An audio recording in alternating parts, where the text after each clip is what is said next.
Hi friends, welcome to EduTap. So this is a fast track series for NABARD Grade A 2018 brought to you by EduTap. Now in this particular series, it is going to be a very crisp lectures where each day we shall just give you some important facts that you need to by heart or that you need to understand for your examination.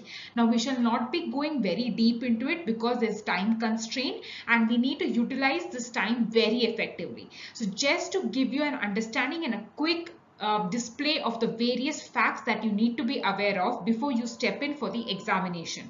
Now kindly revise this series before you're going to the examination as well. Let us start. This is the lecture 1 today. So here you can see that there is a tabular column. Okay. Now this tabular column basically lists the essential elements or the nutrients that are required for the plants, right? So in our 5 MCQs a day series, we have specifically dealt with the important plant nutrient minerals, okay, and the classification like macronutrients and micronutrients, right? So all these things have been taken care of. In this, we shall just have a look as to what are the important things that you need to remember, okay? Now here in this particular column, you can see the forms of uptake. Now the various elements that are required for plant growth can be taken in by the plants in a particular form. Now this particular form that we are referring to, you need to memorize each of these. Kindly take 5 minutes of yours and just pause the video and finish it off then and there. Okay. In last year's paper also there was a question regarding phosphorus or the potassium form in which the plant actually takes it in. Right. Now here if you see it is carbon dioxide, just in case you're not able to have a look at it.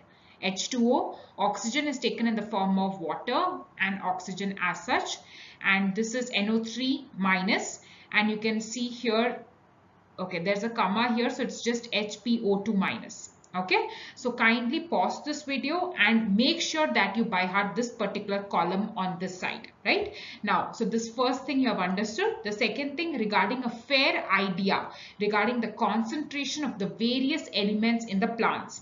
So instead of concentrating on the major nutrients, just go through these micronutrients. This is important. Just have a look at how much is the concentration of these in plants. Try to have at least a fair idea. So in case you get a question, you can at least try and recollect this tabular column and mark the correct answer. Okay friends, now regarding phosphorus, kindly note a very important point, okay, that when the soil is acidic, that is if the pH level is low, okay, then phosphorus is available in this given format. I have highlighted it here, so kindly pause the video and have a look at this form. So in the options, if you have a look, you will be able to immediately recollect and mark this one as a right answer. Now if the soil is alkaline, that is if the soil is having a high pH, then phosphorus is going to be available in this mentioned format. So kindly take your time and make sure that you know that for each mineral, which form is the plant utilizing that. Okay. Okay, so now we have come to the second concept that we're going to see. So we shall be having a look at what is humus and what is a C/S to N ratio. Okay, C is to N, C stands for carbon, N stands for nitrogen. So first, in the soil, you know that there are fallen leaves, or there may be grass, or there may be other organic matter. Okay, so what happens is the microorganisms that are present in the soil are attracted towards these and they actually decompose these organic matter. So after the decomposition, what we get is known as humus. Okay, so if you can read here, humus is the organic material in the soil. It is not a form of soil, but it is a broken down composted remains of leaves, grass and other organic matter which is contained within the soil. And we need to know that humus is actually highly nutritious and it is important for healthy plant growth. Okay, next thing, we are coming to the C's to N ratio. So this concept we have already discussed as part of a lecture in the 5 MCQs a day series. So we shall not be going deep into it, but you need to understand that there are two processes in plants. One is mineralization,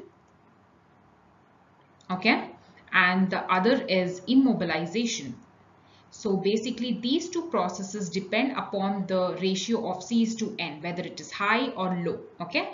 Now there's a list given here regarding C's to N ratio of various important things like humus, normal soils, legumes, FYM, that is farm yard manure, okay, microorganisms and crop straw. So kindly memorize these, or at least have a fair idea regarding it.